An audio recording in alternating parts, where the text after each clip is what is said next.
The Rough Magic Theatre Company is a company I've worked for a couple of times. They're the company that sends out requests with prompts.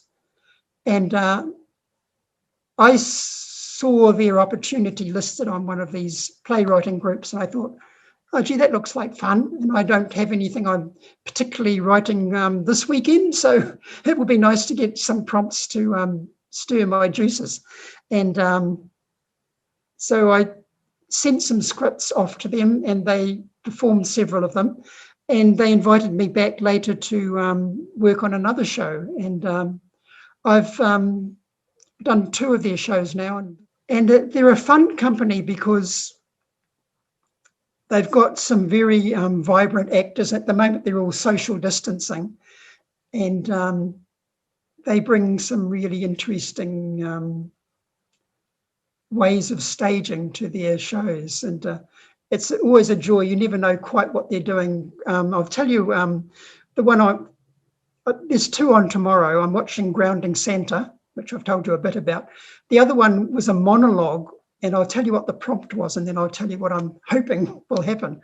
So the prompt was that it had to be set in a department store at a gift wrapping station. So that's something quite specific.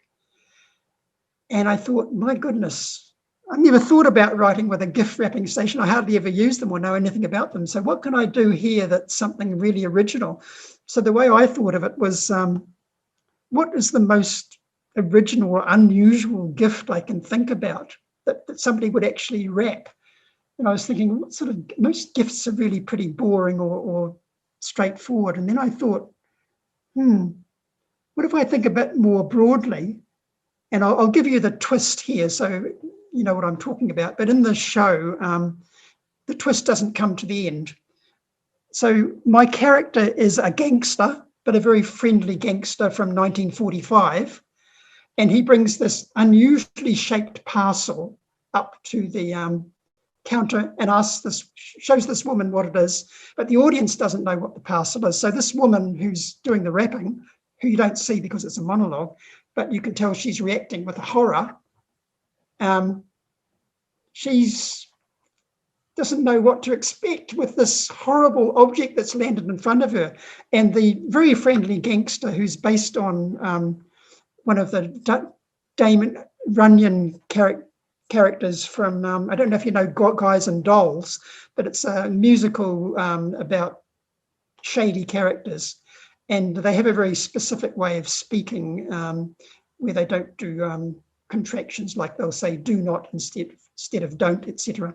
So it's a very stilted way of speaking, but this character is very friendly. It's based on the nicely character from Guys and Dolls, basically. And he tries to persuade this gift wrapper why she should wrap this object. And he eventually convinces her.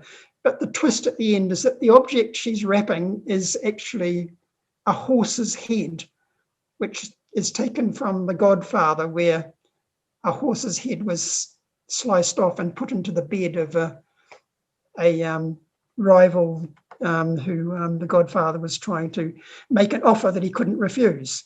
So there's a nice little twist there. So I'm interested to see what they will do with that. I want them to enjoy the character all the way through, and also to keep wondering all the way through, what are they talking about? There's obviously something that's made this woman gasp, but the guy seems to be quite happy and cheerful about it. So why is she freaking out? What could be so horrible that it's set in Macy's department store in New York? What could be so horrible that she's freaking out? And I hope they get a little bit of a buzz out of the twist at the end, because it's not revealed until the very last line.